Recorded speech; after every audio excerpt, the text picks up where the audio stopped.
Hello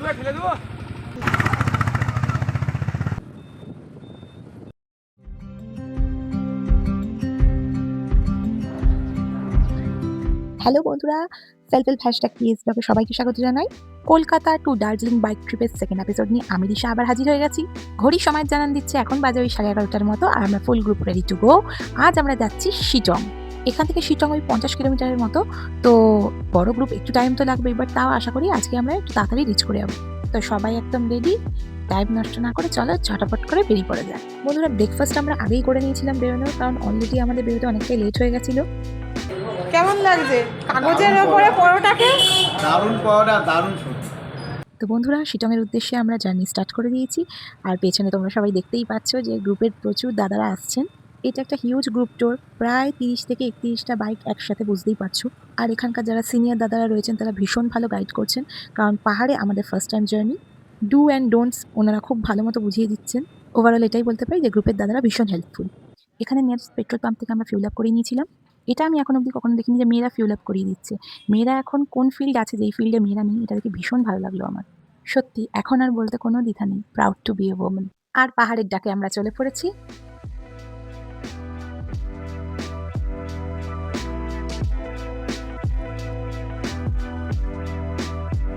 বন্ধুরা, আমরা সেবক রোড ধরে যাচ্ছি। আর যতদূর বুঝতে পারছি যে তোমাকে যদি সিকিম মানে গ্যাংটক হোক, দার্জিলিং হোক, যেই দিকেই যাবে তোমাকে এই রুট ধরেই যেতে হবে। যদিও আজ আমরা দার্জিলিং যাচ্ছি না, আজ আমরা যাচ্ছি শিটং। আর যেতে যেতেই আমরা ভিউ পয়েন্টগুলো ভিজিট করে নেব, তারপরে আমরা গিয়ে হোমস্টেতে পৌঁছাবো। তো একটু টাইম টেকিং ব্যাপার, এটা বুঝতে পারলাম।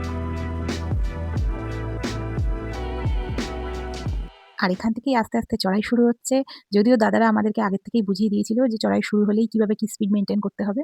আর এইখানে আমরা একটু জ্যামে পড়ে গেছিলাম।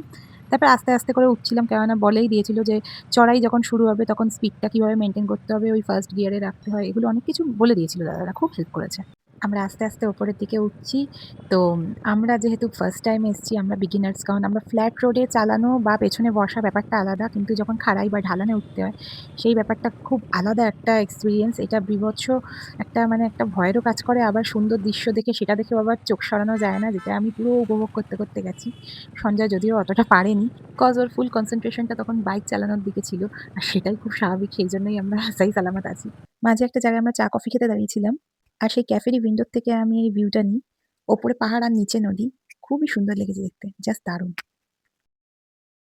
বন্ধুরা, খুব অদ্ভুত একটা ফিল হচ্ছে, ঠিক বলে বোঝানোর মতো না। মানে বলে না, কিছু কিছু জায়গায় নিজে না থাকলে ফিল করা যায় না, ঠিক সেই রকমই। এখন তো আমরা চড়াই মানে আপের দিকে উঠছি, বাট এই ওপরের দিকে উঠতে গেলে হয়তো ক্যামেরায় অতটা বোঝা যাচ্ছে না যে কোন জায়গার থেকে উঠতে মানে আমরা কিভাবে কতটা উঁচুর থেকে উঠছি। সাইডে একদম খাদ।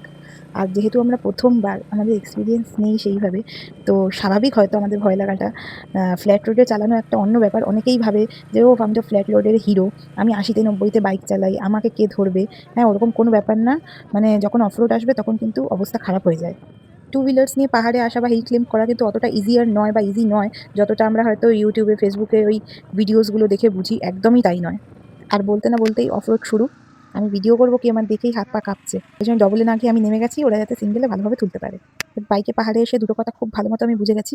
এক, কেউ যদি ফার্স্ট টাইম পাহাড়ে এসে বলে যে আমি একবারও পড়িনি, সে ডাহা মিথ্যে কথা বলছে। আর সেকেন্ড, যে পাহাড়ে এসে বাইক চালিয়ে একটা কনফিডেন্স নিয়ে চলে আসবে, তার কাছে কঠিন থেকে কঠিন রাস্তাও ইজিয়ার।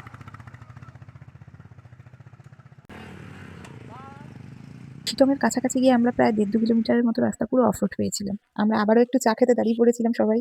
বাইকটাও একটু 5-7 মিনিটের জন্য রেস্ট পাচ্ছে। আসলে দাদারা আমাদেরকে ফার্স্ট গিয়ার মেনটেন করতে বলছে, আর স্পিড লিমিট তো ওই 15-20 এরকমের বেশি তোলা যাচ্ছে না। পাহাড়ে তো কাভি আপ কাভি ডাউন এরকম চলছে।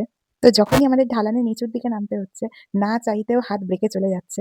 যদিও গ্রুপের দাদারা বুঝিয়েই দিয়েছে যে যতটা পারবে ব্রেক না ইউজ করার। বন্ধুরা, রাস্তা ভীষণ ডিফিকাল্ট। কিছু কিছু রাস্তায় ডবলে ওঠা, ব্যালেন্স রাখতে না পারার জন্য আমাদেরকে যেতে হচ্ছে। আর সিঙ্গেলে তারা নিয়ে উঠছে ঢালানে, কারণ দাদারা যারা এক্সপিরিয়েন্স রয়েছে, গাইড করছেন, তাদের ভীষণ হেল্প হচ্ছে। Good evening friends. তো এখন বাজে হচ্ছে 6:30, আর আমরা ওই 5:30 থেকে 6:45-র মধ্যে শিটংয়ে রিচ করে গেছি, ঢুকে গেছিলাম। যেই ডিউরিং একটু হোটেলের রুম টুম দেখে নিচ্ছিলাম, তো টাইমটা সেই জন্যই লাগলো। আর যারা যারা বাইক ট্রিপ করো তারা জানো যে পাহাড়ি রাস্তা কতটা দুর্গম হয়, কত রিস্কি হয়, কত কিছু মেনটেন করে, সেফটি মেনটেন করে, বুঝে শুনে স্পিড লিমিট, তারপরে বাইকের মানে ব্যালেন্সের তো মানে এক একটা রাস্তা তো দেখে বুকে কাটা দিচ্ছিল, ভয় লাগছিল এত। মানে গায়ে জ্বর আসছিল যে কিভাবে কিভাবে যাব, কি করতে হবে। আজকে আমরা শিটংয়েই মানে থাকবো। আসার সময় আস্তে আস্তে আমরা সাইট সিনিং করতে করতে আসছিলাম, কালকেও এইভাবেই যাব। তো আজকের মতো এখনকার মতো এখানেই স্থগিত দিলাম। একটু টায়ার্ড লাগছে, একটু ফ্রেশ আপ হয়ে নেবো, দেন পরের আপডেট আবার দিতে থাকবো, সঙ্গে থাকুন। চা খাওয়ার পর মর্নিংয়ে আমি উঠে হোমস্টের চারিদিকটা ঘুরে দেখলাম। হোমস্টেটা বেশ অনেকটা বড়, চারপাশটা খুব সুন্দরভাবে সাজানো আর ভেরি ওয়েল মেনটেন্ড। এখানকার সার্ভিসও ভালো, আর আমার এই হোমস্টেটা বেশ লেগেছে কারণ এখানে বুকসও রয়েছে। তোমার যদি মনে হয় তুমি এখান থেকে নিয়ে পড়তেই পারো।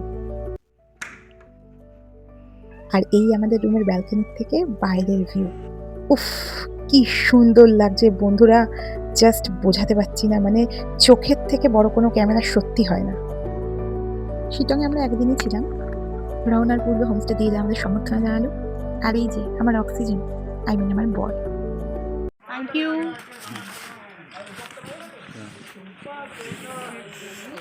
আমাদের সম্বর্ধনা হয়ে গেছে, তো এবারে আমরা বেরোবো। রেডি আমরা সব রেডি। তো চলো বন্ধুরা, শিটং থেকে আমরা নেক্সট লোকেশনের জন্য বেরিয়ে পড়লাম, কিন্তু এখন বলবো না কোথায় যাচ্ছি, ওটা নেক্সট এপিসোডে বলবো। আর ভিডিও শেষে যেমনটি আমি করি, যদি ভিডিওটা ভালো লেগে থাকে অবশ্যই লাইক করো, সাবস্ক্রাইব করে দিও চ্যানেলটা, একটা কমেন্ট করে দিও, বন্ধুদের মধ্যে শেয়ার করে দিও। তো বন্ধুরা, আজকের ব্লগটা এখানেই শেষ করলাম। নেক্সট এপিসোড নিয়ে আরও তাড়াতাড়ি চলে আসবো। ততক্ষণ সবাই ভালো থেকো, সুস্থ থেকো আর পাশে থেকো। টাটা।